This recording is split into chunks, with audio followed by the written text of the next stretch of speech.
자, 그러면은 이제 한 파도를 넘고 내려오고 있는 종목, 바로 이 삼천당 제약에 대해서 말씀을 드리겠는데요. 네. 사셨던 가격이 역시 올라갈 때 같이 가신 거죠. 12만 원에 사신 겁니다. 그리고 비중은 30%, 적지 네. 않은 비중을 담으셨습니다.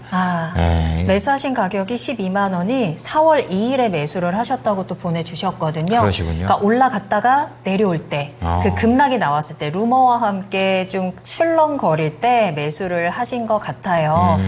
이 루머는 어쨌든 사실 무근이다라고 밝혀졌었기 때문에, 그래도 더 오를 거다라는 그렇죠. 주변의 추천을 믿고, 네. 그때 급락할 때 이제 매수를 하셨다고 합니다. 비중도 30%로 좀 많이 들어가긴 하셨어요. 근데 매수 이후에도 계속해서 삼천당 제약은 좀 하락하고 있고 지금 손실이 커지고 있는 상황이어서 너무 속상합니다라고 하시면서 진단 신청해 주셨는데요. 네. 목표가는 직전 고점 부근이었던 15만 원 보고 계신다고 하시는데 과연 삼천당 제약 다시 한번 부활이 가능할지 두 분의 이야기 들어보겠습니다. 그럼 운용형님부터 투자 의견 들어보겠습니다. 가져갈까요? 팔까요? 일단은 기술적인 반등을 이용해서 좀 매도를 좀 해야 되지 않겠나 해서 매도 의견 제시되었습니다. 네, 전문가님은요? 우선은 매도입니다. 네. 자, 우선 매도. 자, 좀 더 자세히 들어봐야 매도의 성격을 좀 자세히 알 수 있을 것 같아요. 운용형님 부탁드릴게요. 이 종목 뭐 아다시피 주가가 올라간 핵심 포인트 자체는 바이오시밀라 아일리아인가요? 이거에 대한 미국 진출권, 그다음에 현재 가시화되고 있는 자체는 유럽인데 최근에 이제 뭐 여러 가지 악재들이 노출된 것 자체가 미국의 진출권 자체가 특허 침해로 보여가지고 무산될 거다. 네. 뭐 그런 또 좀 있었고. 그것도 안 좋네요. 그거는 그것도 사실 아닌 것으로 판명이 좀 났고. 그다음에 또 뭐 최대 주주가 주식을 좀 팔았다. 그것도 좀 사실 무근이었던 것 같아요. 그래서 최근에 주가 변동사에 나왔던 것 자체는 네. 어느 정도 사실 무근으로 좀 바뀌어진 것 같습니다. 이제 그 영향 때문에 지금 주가 이 정도 좀 내려왔다고 좀 봐요. 근데 이제 현재 남아있는 재료 자체가 이 회사의 가치를 결정하는 데 있어서 얼마만큼 좀 평가를 받을지가 좀 중요하다고 좀 보고 있는데 현재 지금 가시화되고 있는 것 자체는 유럽 쪽에서 이 회사가 지금 유럽 9개국인가요? 9개국의 독점적으로 지금 바이오시밀러를 공급한다는 계약을 좀 체결했다는 쪽인데 그 규모가 상당히 크더라고요. 작년도부터 일부 로열티를 좀 수령을 했고 아마 최근까지 본다면 거의 로열티만 제가 알기로는 한 1,400억 정도 수령한 걸로 알고 있기 때문에 어느 정도 이 기술 아일리아에 대한 제품에 대한 신뢰성 자체는 좀 확실한 것 같아요. 다만 이제 유럽 쪽에 판권이 전개가 좀 되면서 매출액이 얼마만큼 전개가 좀 되면서 이 회사 실적으로 영향을 미칠지 현재 전망치로 따지면 유럽 9개국의 제품이 출시가 좀 되면 시장 전망치가 약 1조 5천억 정도 시장이 형성될 거라는 전망인데 근데 유럽 쪽 같은 경우는 이 회사가 매출액의 55%를 정도를 받는 조건이더라고요. 보니까 해서요. 이 부분과 이제 국내 쪽에서 이 회사가 작년 연말에 또 신청을 해놨으니까 국내는 근데 규모 자체가 보니까 작년 연말 기준 950억밖에 안 되더라고요. 국내는 시장 규모가 적어요. 네. 적기 때문에 결국은 유럽 쪽에서, 그 다음에 이제 미국 쪽에 지금 신청해놓고 있는 것 자체인데 향후에 미국 건 자체는 좀 봐야 될 것 같고. 네. 그래서 1조 5천억 정도 매출액의 55% 정도 받는 조건이니까 이 회사, 이 부분에 대한 가치와 현재 삼천당 제약의 현재 시가총액이 2조 4천억이거든요. 2조 4천억인데, 최근에 15만 원대까지 올라갈 때 계산해보면 대충 한 3조 한 3, 4천억 정도까지 시가총액이 좀 갔던 것 같아요. 네. 그래서 저는 개인적으로 3조 원 이상 가게 되면 좀 부담스럽지 않겠나. 왜냐하면 나올 만한 내용들은 거의 다 나온 게 아닌가. 아니, 유럽 시장이 가장 크기 때문에 유럽 같은 경우는 거의 반독점적이라고 이 회사가 가장 큰 것 같아요. 미국은 더 상대적으로 적은 것 같고. 왜냐하면 온 계약자가 바이오시밀러 제품 미국 쪽에 있기 때문에 그렇게 본다 한다면 유럽 쪽에서 그런 판권 계산하면 개인적으로 3조 원 이상 가는 건 조금 좀 부담스럽지 않겠는가. 또 차트로 본다 하더라도 좀 최근에 추세 자체가 조금 망가졌거든요. 지금 보면 여자가 7만 5천 원대부터 7만 8천 원부터 시작을 해가지고 정확히 약 100% 정도 근처까지 올라갔다가 좀 밀렸거든요. 근데 떨어졌더라 한다 하더라도 제가 보기에는 여기 한 11만 원 정도로 지지가 좀 됐어야 되는 건데 10만 원대 초반까지 내려갔다는 것 자체는 단기 상승 추세는 꺾였다. 지금은 반등이 나온다 한다 하더라도 기술적인 반등 구간이다. 나올 만한 재료는 당분간 다 나왔기 때문에 좋은 내용들은 다 나왔기 때문에 그래서 개인적으로 매도 목표 주가 자체는 기술적 반등이 나올 수 있는 가격대 자체가 12만 5천 원 정도 언저리 정도가 좀 되지 않겠는가. 그렇게 말씀드리고 그다음 손절 가격은 이 종목이 뭐 딱 차트로 보시면 여기를 이탈하면 팔아야 될 거예요. 여기 작년도 9월 달에 여기 저항선을 작용해서 꺾였던 가격대가 이게 9만 8천 원대거든요. 여기를 이탈하면 시대가 꺾이는 겁니다. 그래서 98,000원 정도 이탈을 한다면 비중이 많으신 분들은 최소한 반 정도는 리스크 관리가 좀 필요하지 않겠는가. 그래서 목표 주가 12만 원처럼 손절 가격은 98,000원을 제시하도록 하겠습니다. 네. 자, 이제 나올 재료는 거의 다 나온 것으로 판단을 하십니다. 자, 기술적 대응에 관련된 목표가 손절가 말씀드렸고요. 김진환 전문가께서는 매도긴 매도인데 우선 매도다. 이제 뭐 의미가 더 있는 건지 좀 들어보겠습니다. 네.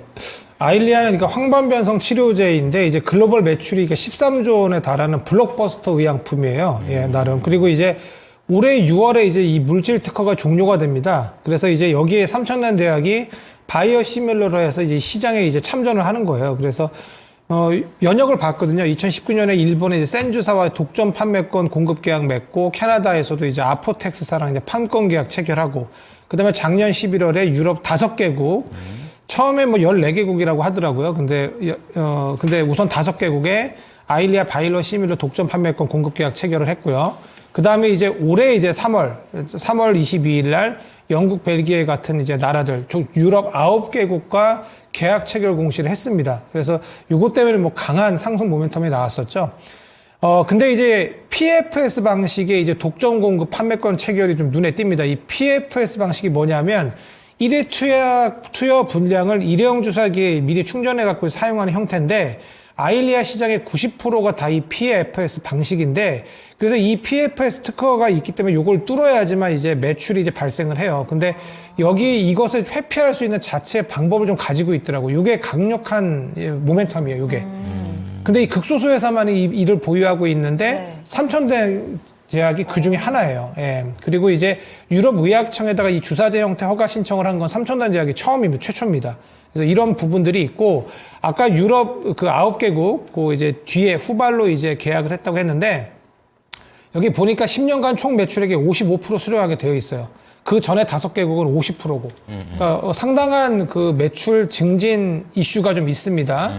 여기에 이제 아까 말씀드린 뭐 제형 특허나 PFS 특허 같은 것들을 삼천대학이 좀 가지고 있기 때문에 이게 유럽 시장 진입 가능성이 상당히 좀 높아요. 이런 부분을 좀 감안했을 때 뭐 상당히 유망합니다. 근데 여기뿐만 아니라 지난번 어떤 루머가 미국 시장의 특허 얘기였었는데 미국 시장에서도 이제 아일리아 매출이 이제 50% 이상 차지하는 시장이에요. 전 세계에서. 그러니까 미국 시장 뚫어야지 이거는 그렇죠. 만약에 미국 시장을 승산이 뚫게 있는 되면 거죠. 예. 여기서 주가 레벨을 한번 또 합니다. 네, 네. 15만 원 충분히 더 깰 수 있다고 보여지거든요.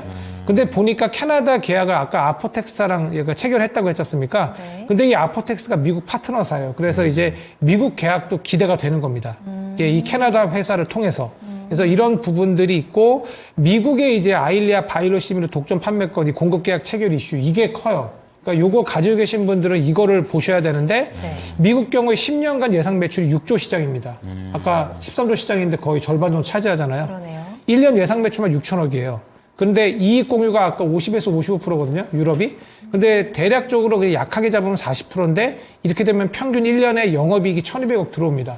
그래서 이런 것도 그다음 캐나다도 아까 아포텍스랑 했다고 했는데 여기는 한 2조 2천억 정도인데 10년간 매출액이 여기서도 한 1,000억대 정도 들어오고요. 그래서 뭐 일본하고 그다음에 한국도 있습니다. 여러 가지를 제가 보니까 일본에서는 2024년 상반기, 캐나다 올해 하반기, 유럽은 내년 하반기, 미국 2025년 즉 내년 상반기부터 판매가 시작될 수 있어요. 그러니까 이런 시기를 제가 방금 말씀드린 거 VOD로 보세요. 그래서 이 시기별로 해서 레벨업이 될 수 있어요. 매출이 나오는 시기가. 그래서 그것들을 보시면 그래서 제가 뭐 좀 블로거가 어떤 사람이 좀 올린 거를 봤는데 결론적으로 뭐 일본, 캐나다, 유럽, 미국 시장에서 아까 이익 공유가 40에서 50%로 봤을 때 거의 한 1년 예상 영업이익만 3,200억, 3,540억 나와요. 그러니까 미국까지 뚫으면.